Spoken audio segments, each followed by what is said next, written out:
వ్యూహం మూవీకి న్యాయపరమైన చిక్కులు తప్పడం లేదు. సినిమాపై కమిటీ వేయాలని ఆదేశాలిచ్చింది హైకోర్టు. కమిటీ సభ్యుల్ని పిటిషనర్, ప్రతివాదులే ఎంచుకోవాలని సూచించింది. గతంలో ఇలాంటి ఇష్యూలోనే ముంబై హైకోర్టు కమిటీ వేసిందని గుర్తు చేసింది హైకోర్టు. కమిటీకి ఏర్పాటు తర్వాత సభ్యులకు సినిమా చూపించాలని ఆదేశించింది హైకోర్టు. వ్యూహం మూవీకి న్యాయపరమైన చిక్కులు తప్పడం లేదు. సినిమాపై కమిటీ వేయాలని ఆదేశాలిచ్చింది హైకోర్టు. కమిటీ సభ్యుల్ని పిటిషనర్, ప్రతివాదులే ఎంచుకోవాలని సూచించింది. గతంలో ఇలాంటి ఇష్యూలోనే ముంబై హైకోర్టు కమిటీ వేసిందని గుర్తు చేసింది హైకోర్టు. కమిటీకి ఏర్పాటు తర్వాత సభ్యులకు సినిమా చూపించాలని ఆదేశించింది హైకోర్టు. రైట్ గా డీటెయిల్స్ సదా లైవ్ లో అందిస్తారు. సదా, వ్యూహం సినిమాపై కోర్టు ఆదేశాలేంటి?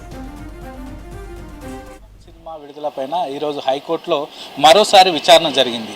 నిన్న విచారణ జరుగుతున్న టైంలో ఇదే అంశంపైన నిన్న కూడా హైకోర్టు సింగిల్ బెంచ్ దగ్గరకు వచ్చింది. సో అప్పుడు ఇటు సెన్సార్ బోర్డుకు సంబంధించి ఈ సినిమాకు సెన్సార్ సర్టిఫికేట్ ఇచ్చారు కాబట్టి ఆ సెన్సార్ సర్టిఫికేట్ అలాగే రికార్డ్స్ అన్నీ కూడా నిన్న సబ్మిట్ చేయాలని హైకోర్టు సెన్సార్ బోర్డును ఆదేశించడంతో నిన్న సెన్సార్ బోర్డు వాళ్ళు హైకోర్టుకు ఈ వ్యూహం cinema certificate next records submit చేశారు. సో నిన్న దానిపైన మొత్తం కూడా రికార్డ్స్ పరిశీలించిన తర్వాత ఈరోజు మరోసారి విచారణ జరిగింది.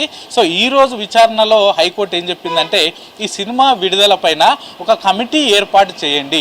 ఆ కమిటీలో ఇటు పిటిషనర్ అంటే ఇటు నారా లోకేష్ వేశాడు కాబట్టి ఇటు పిటిషనర్ తరపు వాళ్ళు కొంతమంది ఉండాలి. అలాగే అటు ప్రతివాదులు ఎవరైతే ఈ సినిమా యూనిట్ ఉందో ఈ సినిమా ఎవరైతే తెరకెక్కించారో సో వాళ్ళకు సంబంధించిన వారు ఇరు వర్గాల వారితో పాటు ఇటు జ్యుడిషియల్ మెంబర్స్ కూడా ఈ కమిటీలో ఉండాలంటూ కూడా హైకోర్టు ఆదేశించింది. సో ఈ కమిటీలో ఎవరెవరు ఉండాలి అంటే ఇటు పిటిషనర్ తరపు ఎవరెవరు ఉండాలి, అలాగే ప్రతివాదుల తరపు ఎవరెవరు ఉండాలి అనేది ఈరోజు మధ్యాహ్నం 12 o'clock వరకు హైకోర్టుకు తెలపాలని చెప్పింది. సో దీనిపైన అంటే ఇటు రెండు వర్గాల వైపు ఎవరెవరు ఉన్నారో మాకు చెప్తే దాంతోపాటు జ్యుడిషియరీ సైడ్ నుంచి కోర్టు తరపు నుంచి మేము కూడా అపాయింట్ చేస్తాము.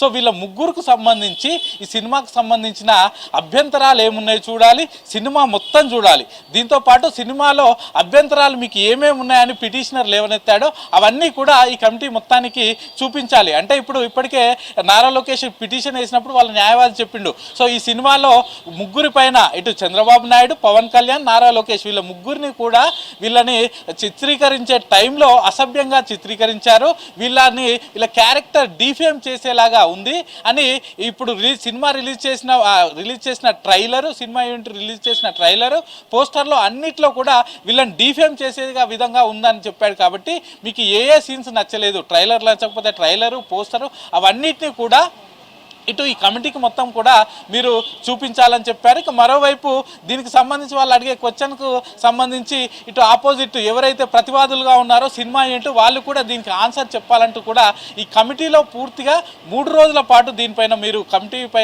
దీనిపైన పరిశీలించి శుక్రవారం రోజు మాకు దీనిపైన ఒక రిపోర్టు మీరు ఇవ్వాలి. సో ఆ ఇచ్చిన రిపోర్టు పైన మేము దానిపైన ఏం డిసిషన్ తీసుకోవాలనేది మేము చెప్తామంటూ కూడా హైకోర్టు తెలిపింది. సో గతంలో ముంబైలో ఒక సినిమాకు సంబంధించి కూడా ఇలాంటి ఇష్యూ వస్తే అప్పుడు కూడా ఆ కేసులో కూడా బాంబే హైకోర్టు ఇలాగే ఒక కమిటీని నియమించింది. ఆ కమిటీలో కూడా ఇటు పిటిషనర్ అలాగే ప్రతివాదులు దాంతోపాటు జ్యుడిషియరీ మెంబర్స్ కూడా కొంతమంది ఉన్నారు. వాళ్ళు ఒక డిసిషన్ తీసుకొని వచ్చారు. ఆ డిసిషన్ పైన బాంబే హైకోర్టు అప్పుడు దానిపైన తీర్పు ఇచ్చింది. సో ఇప్పుడు కూడా మేము ఇదే చెప్తున్నాం. ఇప్పుడు ఈ మధ్యాహ్నం 12 o'clock లోపు మీరు ఇటు పిటిషనర్ తరపు అలాగే ప్రతివాదుల తరపు ఎవరెవరు ఉంటారు ఈ కమిటీలో మాకు లిస్ట్ ఇవ్వండి. దాని ప్రకారం మేము జ్యుడిషియరీ మెంబర్ని కూడా అపాయింట్ చేసి ఈ సినిమాను చూపించడం, దానిలో ఉన్న అభ్యంతరాలపై అన్నిటిపైన కూడా పరిశీలించాలని మేము ఆదేశాలు ఇస్తామంటూ కూడా హైకోర్టు తెలిపింది. సో ఇప్పుడు ఇటు పిటిషనర్ తరపు వాళ్ళు అటు ప్రతివాదుల తరపు వాళ్ళు ఈరోజు మరి కాసేపట్లో హైకోర్టుకు ఆ లిస్ట్ అయితే ఇవ్వనున్నారు. దాని తర్వాత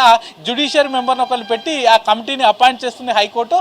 దాని తర్వాత వాళ్ళు సినిమా చూసిన తర్వాత ఫ్రైడే వరకు ఒక రిపోర్ట్ ఇస్తారు. వాళ్ళు ఇచ్చిన రిపోర్టును పూర్తిగా చూసి ఈ సినిమా రిలీజ్ చేయాలా వద్దా, లేకపోతే దానిలో ఏమన్నా కొన్ని సీన్లు కట్ చేయాలా, లేకపోతే ఏమన్నా మ్యూట్ చేసేటివి ఉన్నాయా ఏంటి అనేది పూర్తిగా పరిశీలించిన తర్వాత దీనికైతే మేము ఒక తీర్పు ఇస్తామంటూ ఫ్రైడే రోజు దీనిపైన తీర్పు ఇస్తామంటూ కూడా హైకోర్టు తెలిపింది. అయితే మొదటి నుంచి ఈ సినిమా అయితే లేట్ అవ్వకునే వస్తుంది. దీనికి సంబంధించి న్యాయపరమైన చిక్కులు కంటిన్యూ అవుతూనే ఉన్నాయి. వ్యూహం సినిమా యాక్చువల్గా 29th December రిలీజ్ చేయాలనుకున్నారు. కానీ అప్పట్లో నారా లోకేష్ దీనిపైన పిటిషన్ తెలంగాణ హైకోర్టులో వేయడంతో అప్పటి నుంచి ఇది పోస్ట్పోన్ అవ్వుకుంటూనే వస్తుంది. యాక్చువల్గా 28th డిసెంబర్లో హైకోర్టు దీనిపైన విచారణ చేసినప్పుడు చెప్పింది వచ్చే నెల జనవరి 11 వరకు దీన్ని స్టే విధించండి, అప్పుడు దీనిపైన విచారణ చేసి మేము ఏదో ఒక డిసిషన్ ఇస్తామంటూ కూడా అప్పుడు చెప్పింది. కానీ ఆ తర్వాత హైకోర్టు సింగిల్ బెంచ్ ఇచ్చిన ఏదైతే తీర్పు ఉందో దీనిపైన సినిమా పైన 11 వరకు స్టే చేయాలంటూ ఇచ్చిన తీర్పును సవాల్ చేస్తూ cinema unit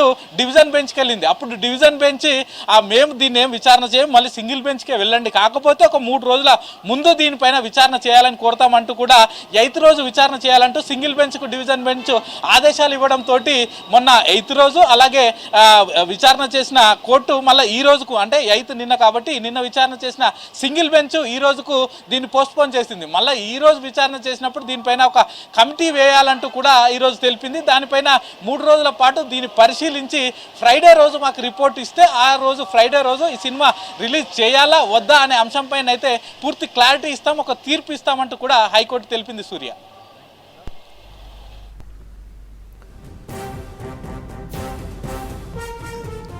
right, thank you సదా.